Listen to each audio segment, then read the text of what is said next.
Thank you, Yolanda.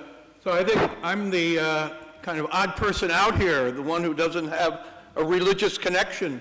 So for those of you who don't know me, I'm the president of the World Food Prize Foundation.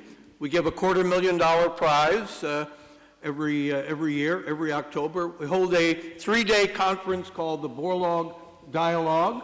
I've had a number of people who are here in the room, including the president of the council and Roy Steiner, the co-organizer, speak at it. I also put on a conference called the Iowa Hunger Summit to address issues of food insecurity in the state of Iowa, in America. But I want to talk about Pope John Paul II, St. John Paul II, because, and I'm so pleased to be here, because this is the 40th anniversary of Pope John Paul II coming to the state of Iowa and standing on a hill at a place called Living History Farm and addressing 350,000 people, bigger than the entire city of Des Moines, who had assembled to hear his address to rural America, to farmers, about agriculture. And I remember 3 things from that day particularly. Number 1 was, it was an interfaith prayer service to begin. And the Pope was there with the Catholic bishop, Protestant bishop, a rabbi, praying together. Secondly, there were refugees. It's 1979, a few years after the Vietnam War. Refugees from Vietnam among the faithful, bringing the gifts to the altar so the Pope could celebrate Mass. And third, in his homily, the Pope addressed the great gifts of God that had been given to humans, to us, the plants, the soil, the water, the crops, to preserve them, and then use them to feed the millions and millions and millions who are hungry in the world. The Pope outlined the obligation of the farmer to use the food to alleviate human suffering. And when he finished, I was there up on the hill near the Pope because I worked for the governor of Iowa, and I was in charge of coordinating all of the public security around this. So as we were preparing to leave and get on the helicopter with the governor, his name was Robert Ray, a Republican, to fly off, the Pope was coming to bless the crowd. And he had to bless them in segments. And it was incredible as he went to the first 75,000. And as he approached them, the crowd could be seen. You'd see them visibly sort of surge toward the Pope. And people would emit sighs or exclamations, and you hear this voice. And then he went to the next segment, and I said, if you ever thought that for 1 second you might be able to see what it might have been like when Jesus addressed the multitudes, that charisma, that connection, there was that moment. We flew off. 2 weeks later, I went with the governor, we went to China, and then we flew to Thailand, where we were rushed out to the border of Cambodia because we were there to see refugees. And we saw 30,000 Cambodian victims of genocide who had escaped from the Khmer Rouge and were strewn about an open field, dying at the rate of 50 to 100 a day, their bodies bulldozed into mass graves.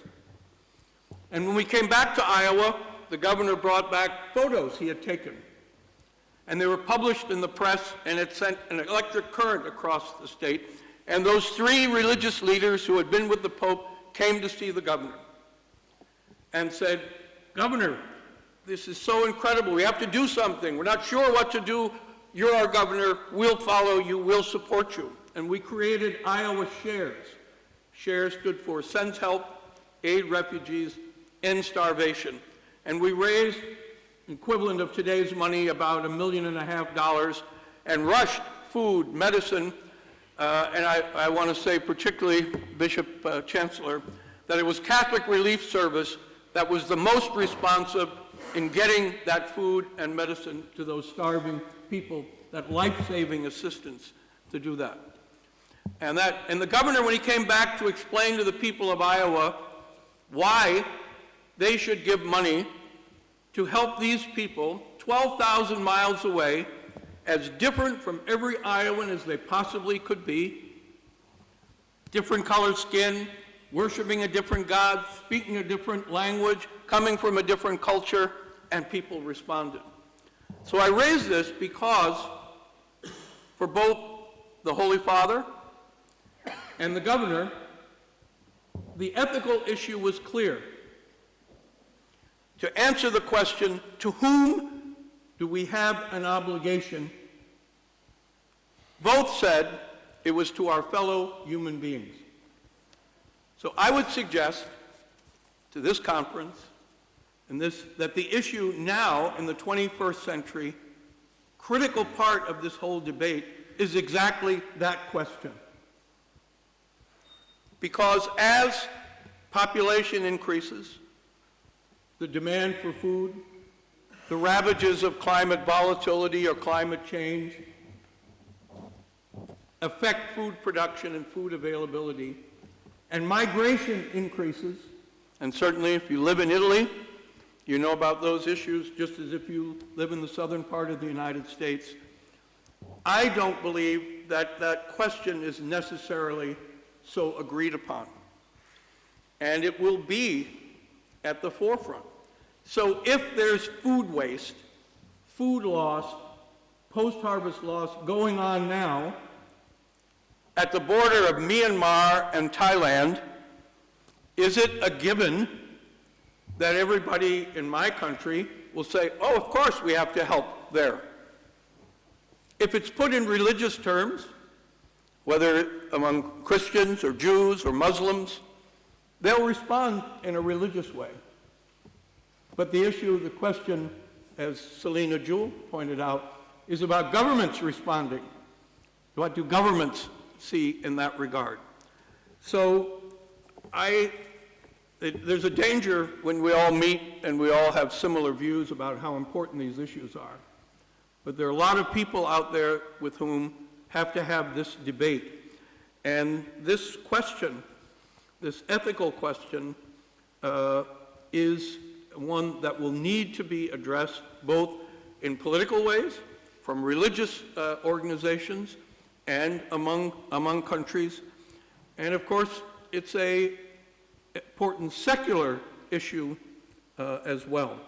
So I hope you'll go to our website, worldfoodprize.org.